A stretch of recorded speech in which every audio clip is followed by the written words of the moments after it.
Israel और Hamas के बीच जारी युद्ध के दौरान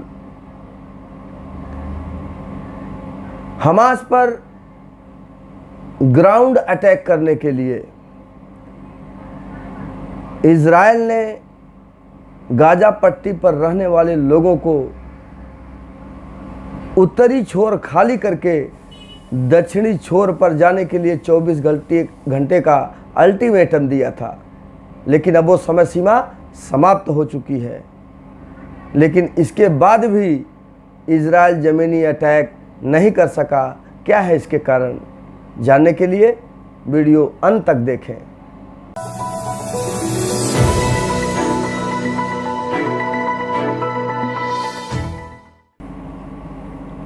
नमस्कार मित्रों, मैं हूं ओम प्रकाश पांडे और आप देख रहे हैं समाचार हरदम न्यूज़ का विश्लेषण। मित्रों, इज़राइल और हमास इसके बीच जो युद्ध चल रहा है उसके 10 दिन पूर्ण हो गए। आज 11वां दिन है। 7 अक्टूबर को हमास ने इज़राइल पर आतंकी हमला किया था। इसके बाद से ही इज़राइल के द्वारा हमास के ठिकाने अर्थात गाजा पट्टी पर बेहताशा रॉकेट दागे गए।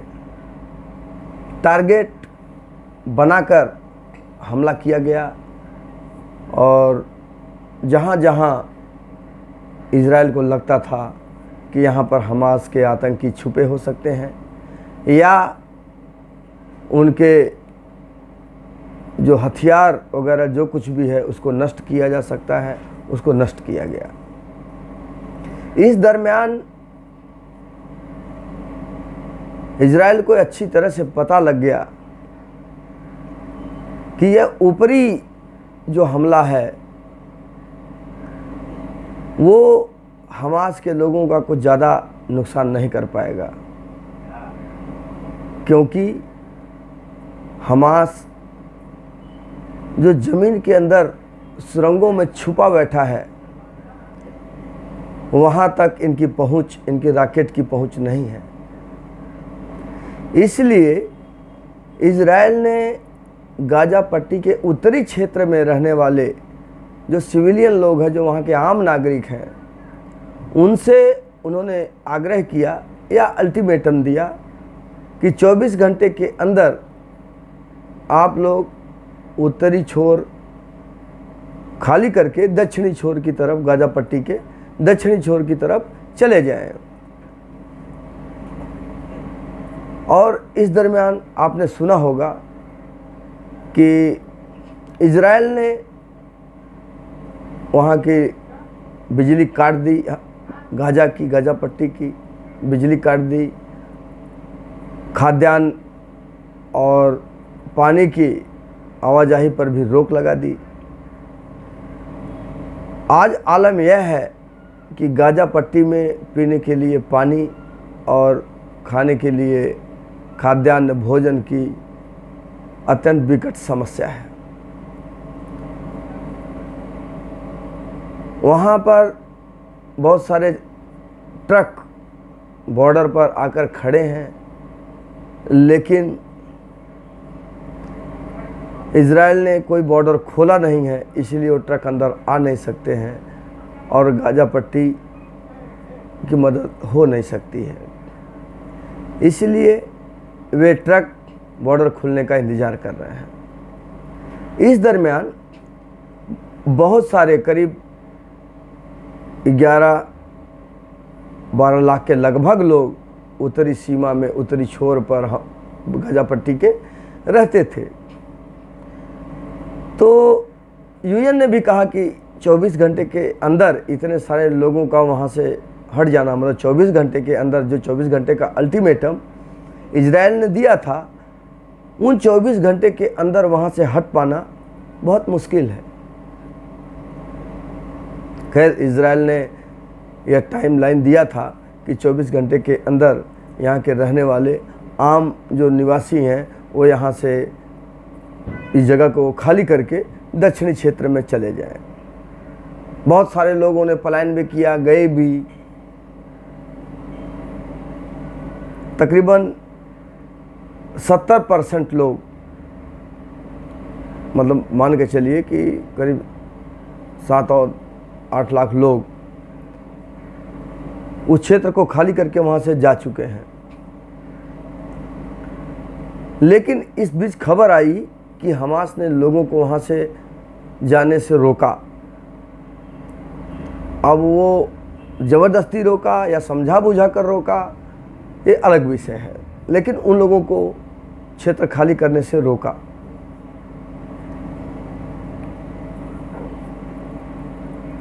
अब 70% लोग तो भी जा चुके हैं, लेकिन फिर भी 30% लोग बचे होने का मतलब है कि 3.5, 4, 4.5 मतलब 5 लाख के लगभग लोग अभी भी वहाँ पर मौजूद हैं। परसों रात को इजराइल द्वारा दी गई जो समय सीमा थी वो समाप्त हो चुकी थी। इजराइल के टैंक गजा पट्टी के बॉर्डर पर वहाँ पर खड़े हैं और आदेश का इंतज़ार कर रहे हैं कि कब आदेश मिले और हम अंदर ग्राउंड अटैक के लिए निकल जाएं। तो लग रहा था कि कल यानी कि सोमवार को इजराइल के सैनिक ग्राउंड अटैक कर सकते हैं और 1 to 1 जा कर के लोग उनको खोजकर, हमास के आतंकियों को खोजकर और उनका सफाया करने का अभियान जो है वो शुरू कर सकते हैं। कई कई खबर आई कि उन्होंने ऐसा शुरू भी कर दिया है छोटा मोटा, लेकिन बड़े तौर पर जो ये होने वाला था काम अभी तक कल शुरू नहीं किया गया। उसका एक कारण आया कि मौसम वहाँ का ख़राब है, परसों बरसात भी हुई थी और कल भी आसमान में बादल छाए हुए थे। तो इस नाते से कि अगर मान लीजिए ये पैदल जो सेना है ग्राउंड अटैक करने के लिए इजराइल की सेना गजा पट्टी में घुसती है, तो उस समय उनको जो एयर डिफेंस जो मिलना चाहिए, जो उन्हें उनके द्वारा जो अलग से एक सहयोग मिलता है कि जिसके द्वारा जब वो हमला करेंगे तो वो सब छिप जाते हैं, फिर जब इनको इस समय इनको मौका मिलेगा ये लोग आगे घुस जाएंगे। मतलब एक तरह का जो उनको एक्सेस मिलना था वो नहीं मिल पाएगा। एयर जो उनका एयर फोर्स है उसके द्वारा। तो बहरहाल कल ग्राउंड अटैक नहीं हो पाया, लेकिन मुझे लगता है कि बात सिर्फ इतनी ही नहीं थी, क्योंकि जो हमास के आतंकी हैं वो गाजा पट्टी की जो उसका क्षेत्र है उस क्षेत्र के नीचे, इसकी लंबाई करीब 40 किलोमीटर की लंबाई है और 8 से 10 फीट की लगभग में चौड़ाई है। उसके अंदर ऐसी जानकारी प्राप्त हुई है कि करीब 500 किलोमीटर तक की टनल सुरंगें और भी आदमकद सुरंगें हमास के लोगों ने बनाई हैं और उन सुरंगों में जगह जगह गोला बारूद रखा हुआ है। बहुत सारी जगह पे जो उनके बारूद के अंदर उन्होंने छुपा के रखा हुआ है, उसके ब्लास्ट होने का भी डर है। उनके सारे हथियार उसी में छुपे हुए हैं और अंदर क्या है कैसे है इसका पता अभी जब तक अंदर जाएंगे नहीं उसका लगा पाना मुश्किल है। इन सुरंगों को बनाने का जो शुरुआत है वो करीब 2003 में ही हमास के लोगों ने कर दी थी। खैर उस समय गजा पट्टी पर इजराइल का ही नियंत्रण था। इसके पहले इजराइल गाजा पट्टी पर अपना नियंत्रण स्थापित कर चुकी है और स्थिति को सामान्य बनाने के लिए उसने ये सोचा कि इन अरब लोगों के बीच में यदि कुछ यहूदियों को भी लाकर के लोगों के बीच में बसा दिया जाए तो हमास के लोगों को इतना बड़ा मौका नहीं मिल पाएगा। इसलिए उन्होंने ये कोशिश की, क्योंकि आज भी बहुत सारे लोग, लाखों की संख्या में अरब लोग जो फिलिस्तीनीज़ हैं वो आज भी इजराइल में रहते हैं यहूदियों के साथ। तो उन्होंने ऐसा ही कुछ यहाँ पर सोचा था और लाकर बसाया भी, लेकिन फिर आपस में यहूदियों और अरबों के बीच में संघर्ष शुरू हो गया और ये संघर्ष निरंतर बढ़ता गया और जिसकी वजह से, जिसको संभालने में, बाकी सारी चीज़ों में इजराइल का बहुत खर्च होने लगा। उनको लगा कि अब ये हमसे संभलने वाला नहीं है, इसलिए 2005 में इन्होंने उसको खाली कर दिया और 2005 से 7 तक पूरी तरह से गाजा पट्टी को इजराइल ने ख़त्म कर दिया और इसके बाद उस पूरे गाजा पट्टी का जो क्षेत्र है उस पर हमास का नियंत्रण हो गया और तभी से इन लोगों ने बड़ी मात्रा में सुरंगों का निर्माण शुरू किया। अब ये सवाल होता है कि इतने पैसे इनको कहाँ से मिले कि इन्होंने इतनी बड़ी बड़ी सुरंगें, 500 किलोमीटर की सुरंगें, अंदर अंदर वो कंक्रीट की सुरंगें बना ली। तो इसका उत्तर है कि जो पैसा अरब कंट्रीज से या और जगहों से, जहाँ जहाँ से सहायता के लिए गाजा पट्टी में रहने वाले लोगों की शिक्षा के लिए, उनके स्वास्थ्य के लिए, उनके अन्य सुविधाओं के लिए जो पैसे आते थे, हमास के लोग उसको इनके लिए न खर्च करके उस सारे का सारा पैसा इन सुरंगों में लगा दिया करते थे। और स्थिति यह है कि आज करीब 500 किलोमीटर की सुरंगें तैयार हैं और इन्हीं सुरंगों के बीच में बैठकर आज वो इजराइल पर हमला कर रहे हैं। और इसके जो पॉइंट्स हैं जो खुलते हैं, मतलब जो उसका एंट्री पॉइंट है, वो किसी हॉस्पिटल में है, किसी मस्जिद में है, किसी स्कूल में है या आम लोगों के बीच है, ऐसा कहा जाता है। तो इसलिए सामान्य तौर से इसका पता लगा पाना बड़ा मुश्किल है कि इसकी एंट्री पॉइंट है कहाँ, कहाँ से इसमें घुसें।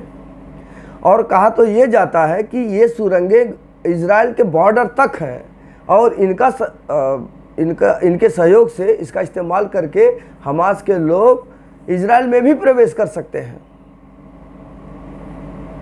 तो एक बहुत बड़ी चुनौती इजराइल सेना के सामने है कि किस तरह से इन सुरंगों को नेस्त नाबूद करें।